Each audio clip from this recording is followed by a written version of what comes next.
I caught my sport bias yesterday and I want to talk about it. Hi, my name's Ryan. I'm a gymnast, and my courage project for 2026 is to speak more openly about sport. Through a lot of therapy and advocacy, I feel like I've changed my sport bias in a lot of ways and recognize what's kind of a pattern or a cultural expectation versus what I actually believe in. And then yesterday I got caught in a big fat lie. When I was young, we billeted hockey players for the AJHL. One of our billets now lives in northern France and he plays for the French Hockey League. He was supposed to play in a town kind of close to me today. It was the first time we were going to see each other, and I was excited, and I was going to bring my friends. They had never seen a hockey game, so I was excited to show them, and I haven't been to a hockey game in forever, so it was just like, oh, it's so fun, like a Canadian thing to do here. I bought the tickets on Tuesday or Wednesday. I got an email yesterday being like, the game's been rescheduled. I thought I had understood it right, but it like didn't make sense to me, so I translated it. And it basically said the other team, the team that my billet plays for, all has the flu, and that they had done it for each other, so they postponed the game so that the whole team like wouldn't play sick. And I was disappointed because I was like, oh, this is. I was so looking forward to it. It was like my main plan this weekend, and I was also just like, what the fuck? Like they're canceling something over people being sick. That's crazy to me.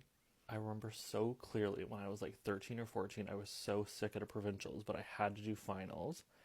And I remember doing my double mini passes and sticking them both cold. Like they were the best passes I had ever done.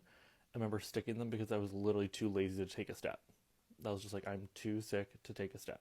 And I feel like to a degree we're like sold in sport like the Carrie Strug story of just like you're injured, you're sick, and you come back and you conquer it and you win, and it's all just like, oh my god, you did it. All day yesterday I was bummed that this was canceled, and then I was walking home last night from training and I'm like replaying the email in my head, and I was just like, oh my god, like I never got a date, like I never got a competition off, they never postponed a competition because I was sick or injured.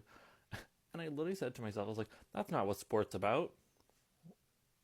Such a good reminder of like, just because that wasn't my experience in sport, or that's not my current experience in sport, doesn't mean that that's not what sport's about. That is exactly what sport is about, is fair play, sportsmanship, looking out for each other, community. My own sport bias or high performance bias or whatever you want to call it, a cultural expectation, is that you show up, you do your best, come hell or high water, in sickness and health, you show up, you compete, your competition day doesn't change.